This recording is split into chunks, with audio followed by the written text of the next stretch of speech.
Bayangkan ini, dalam satu hari Iran tidak hanya menyerang sekali, dan mereka langsung membuka gelombang ke-63, 64, dan 65 secara beruntun. Musik menghantam kota-kota penting Israel, pangkalan Amerika, kilang minyak, bahkan disebut menyasar armada kelima, AS. Tapi yang membuat situasi jauh lebih berbahaya, perang ini kini tidak lagi berjalan di satu front saja. Hizbullah di Lebanon dan kelompok perlawanan Irak juga ikut bergerak, membuat tekanan terhadap Israel dan Amerika datang dari banyak arah sekaligus. Di tengah semua itu, gugurnya juru bicara IRGC justru memicu janji balas dendam yang lebih keras. Pertanyaannya sekarang, apakah kawasan ini sudah benar-benar masuk ke fase perang besar? Angkatan bersenjata Iran dan kelompok-kelompok perlawanan di kawasan terus menunjukkan bahwa perang ini tidak lagi bergerak di satu jalur sempit. Pada 19 Maret 2026, Iran bersama front-front perlawanan regional kembali meningkatkan tekanan terhadap Amerika Serikat dan Israel melalui serangkaian operasi yang luas, berlapis, musik, dan menyentuh banyak titik penting sekaligus. Operasi-operasi ini merupakan bagian dari True Promise 4, kampanye balasan yang diluncurkan segera setelah koalisi Israel memulai agresi terhadap Iran pada 28 Februari. Sejak saat itu, konflik berkembang menjadi benturan, kawasan yang melibatkan banyak front hidup secara bersamaan. Menurut pernyataan resmi, Iran sejauh ini telah melancarkan 65 gelombang serangan rudal dan drone ke fasilitas militer Israel di wilayah pendudukan serta pangkalan dan aset militer Amerika di berbagai titik Asia Barat, yang membuat situasi semakin berat bagi lawan-lawannya adalah fakta bahwa tekanan itu kini tidak datang dari Iran saja. Hizbullah Lebanon dan perlawanan Islam di Irak juga ikut aktif memperluas tekanan ke front utara Palestina, Irak, Yordania, dan titik-titik lain yang terhubung dengan kepentingan Washington serta Tel Aviv. Salah satu perkembangan penting yang sangat simbolis adalah peristiwa di Selat Hormuz ketika sebuah kapal tanker minyak raksasa berbendera Barbados dengan kapasitas 60.000 ton disebut mencoba menentang pembatasan musik. Namun saat kapal itu melintasi jalur strategis dan unit-unit Iran masuk dalam status siaga penuh, kapal tersebut mendadak mengubah haluan dan mundur dari area. Iran membingkai peristiwa ini bukan sebagai manuver teknis biasa, melainkan sebagai pengakuan nyata atas superioritas mereka dalam mengelola koridor strategis yang vital itu. Yang dibangun jelas bukan hanya misil dan drone yang kini menjadi alat tekan Iran, tetapi juga kemampuan menciptakan efek psikologis di jalur yang sangat sensitif bagi perdagangan global. Lalu masuk gelombang ke-63 True Promise 4, musik yang disebut menghantam 80 titik dukungan militer di selatan, tengah, dan jantung wilayah pendudukan. Nama-nama lokasi yang disebut cukup besar musik dan sensitif termasuk Rishon LeZion, Ramlah, Eilat, Ramat Gan, Bnei Brak, Batam, dan Holon. Iran menyatakan serangan itu dilakukan secara presisi menggunakan sistem berpemandu, rudal multi-hulu ledak, dan drone bunuh diri. Ini menunjukkan pola yang konsisten dalam strategi Iran. Mereka tidak hanya mengandalkan volume serangan, tetapi juga membangun tekanan berlapis yang memaksa lawan menghadapi ancaman dari banyak jenis sistem sekaligus. Di saat yang sama, Iran juga berusaha menunjukkan musik bahwa mereka tidak hanya menyerang, tetapi juga mampu bertahan. Dalam laporan hari yang sama, 2 drone jenis Orbiter dan Heron disebut berhasil ditembak jatuh di atas Tehran dan Karaj sebelum menjalankan misinya. Sebuah rudal jelajah juga dicegat di Qazvin oleh sistem pertahanan udara. Ini dipakai untuk menunjukkan bahwa pertahanan udara Iran tetap aktif di tengah serangan intensif. Gelombang ke-64 kemudian menaikkan level konflik lebih jauh. Operasi ini didedikasikan kepada pemimpin revolusi Islam dan seluruh martir Iran. Target-target yang diumumkan sangat sensitif mulai dari Bandara Ben Gurion, fasilitas pasokan bahan bakar, front pusat Haifa, tempat pasukan dikonsentrasikan, kilang minyak Haifa hingga Rishon LeZion. Iran menyatakan sasaran-sasaran ini dihantam menggunakan sistem seperti Khaybar Shekan dan Khorramshahr, multi-hulu ledak. Dalam narasi yang sama, armada kelima Al-Aissam juga disebut ikut dihantam secara tepat oleh sistem rudal jarak menengah, berbahan bakar cair dan padat. Lalu datang klaim yang sangat sensitif secara militer dan psikologis.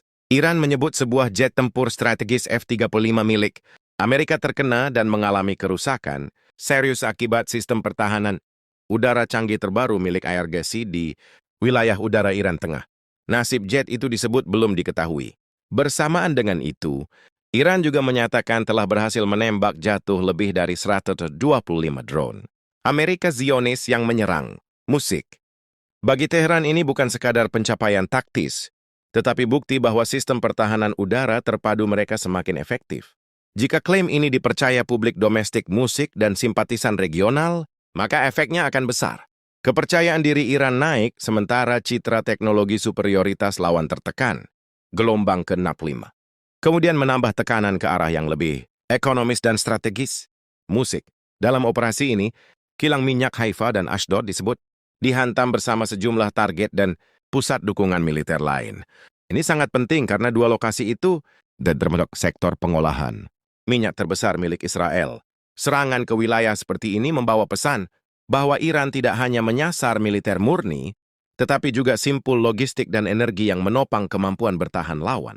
Di gelombang ini pula Iran mengklaim menggunakan sistem Nasrullah untuk pertama kalinya. Musik. Tidak berhenti di sana, Iran juga menyebut kembali menghantam kepentingan Amerika di pangkalan Al-Kharj, Sheikh Isa, dan Al-Dhafra. Al-Kharj digambarkan sebagai lokasi utama dukungan bahan bakar bagi F-16, F-35, dan pesawat mata-mata AWACS milik Amerika. Sheikh Isa disebut sebagai pusat komando dan kendali musik untuk data serta komunikasi tempur militer, AS.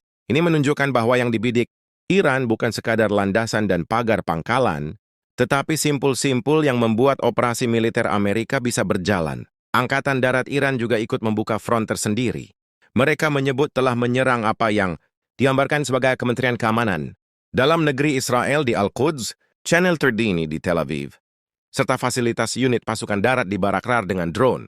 Ini memberi gambaran bahwa perang yang sedang dijalankan Iran tidak hanya berlangsung melalui IRGC, tetapi telah melibatkan keseluruhan mesin militer negara. Pada saat bersamaan, Hizbullah membuka tekanan konstan musik dari front Lebanon. Operasi mereka sangat banyak, menyasar kerumunan tentara Israel, posisi artileri, permukiman, pangkalan, dan sejumlah tank Merkava. Nama-nama lokasi seperti Aitaraun, Taibeh, Manara, Dishon, Ramat Naftali, Markaba, Kiryat Shmona, Misgav Am, Shtula, dan pangkalan Tizifon muncul berulang dalam daftar target. Ada serangan roket, artileri, drone penyerang, hingga rudal kendali anti-tank.